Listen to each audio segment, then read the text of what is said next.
पहले तो भारतीय किसान लोक शक्ति संयुक्त मोर्चा जो गौतम नगर का बना था, उसका कोई सदस्य नहीं था। हम इस आंदोलन से अलग थे।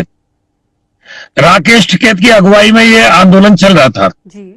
लेकिन कल जब सारे किसान जेल से रिहा हो गए, उसके बाद राकेश टिकैत का या उनके किसी पदाधिकारी का कोई बयान नहीं आया है। वो साइलेंट मोड पर बैठे हुए हैं और संज्ञान में आया कि कुछ किसान नेताओं को प्रशासन द्वारा अरेस्ट किया गया है। रात धरना भी उठाया गया है वहां से पुलिस प्रशासन के द्वारा, और कुछ किसान नेताओं के घर में तोड़फोड़ भी की गई है। और यह भी पता नहीं है किसान नेता कहाँ हैं। योगी आदित्यनाथ जी का भी ट्वीट मैंने देखा है कि गौतम नगर, अलीगढ़, संभल में इसमें अराजकता बर्दाश्त नहीं करूंगा।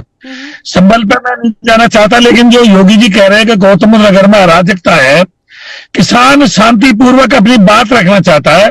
उन्होंने 5 सदस्यीय टीम बनाई, हमने उसका स्वागत किया योगी जी का। लेकिन जो अपने अधिकारों की लड़ाई लड़ रहे हैं, 12 साल की समस्या है। जब से अखिलेश जी की सरकार थी तब से समस्या लंबित है।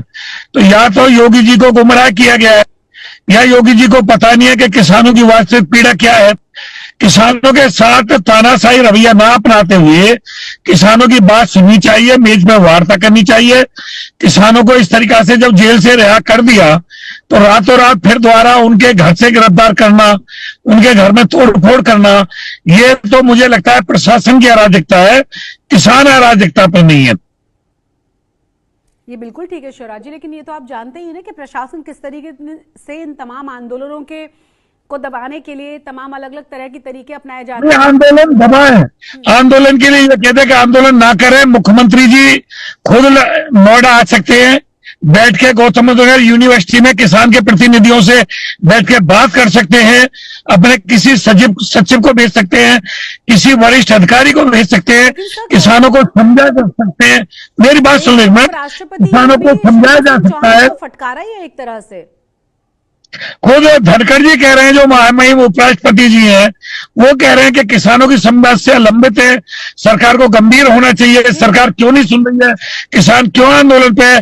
खुद संवैधानिक सीट पर बैठे हुए धनखड़ जी कह रहे हैं। तो मैं ये कह रहा हूं, योगी जी से आज फिर अपील कर रहा हूं आपके चैनल के माध्यम से, किसानों को अराजक ना बताएं। हो सकता है कोई किसान नेता अराजक हो, लेकिन किसान कभी अराजक नहीं हो सकता। मैं ये बता रहा हूं कि देश का किसान और जवान सबसे बड़ा देशभक्त है। अगर व्यापारी को व्यापार में घाटा आ जाए तो व्यापार बदल देता है, राजनेता को टिकट ना मिले तो राजनीतिक पार्टी बदल देता है, और अधिकारी को अच्छी नौकरी मिल जाए तो वो अपनी पुरानी सर्विस छोड़ के दूसरी सर्विस पर चला जाता है। लेकिन देश का अन्नदाता सबसे बड़ा देशभक्त है। इसने घाटे की खेती होते हुए अपना व्यापार नहीं छोड़ा है, खेती करना नहीं छोड़ा है। अगर देश का अन्नदाता खेती करना छोड़ देगा तो पूरा देश भूखा मर जाएगा।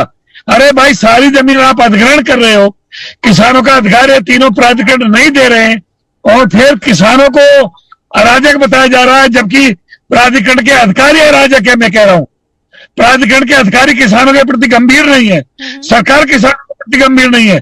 किसानों को अराजक मुख्यमंत्री कैसे बता सकते हैं?